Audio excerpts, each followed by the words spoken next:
সন্ধেবেলা কি খেতে ইচ্ছা করছে? এরকম মুচমুচে চিকেন পকোড়া তো? এটা কিন্তু চিকেন পকোড়া না।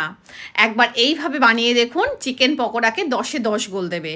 তার জন্য সোয়া চাংসগুলোকে গরম জলে আমি মিনিট 10 মতো ভিজিয়ে রেখে তারপরে জল চিপে ফেলে দিলাম।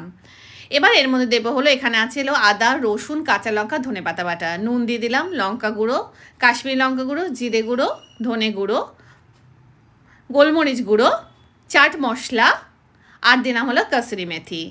এবার টক দই দিয়ে দেবো, দিয়ে খুব ভালো করে এটাকে মাখিয়ে রেখে দেবো আরও 15 মিনিটের জন্য।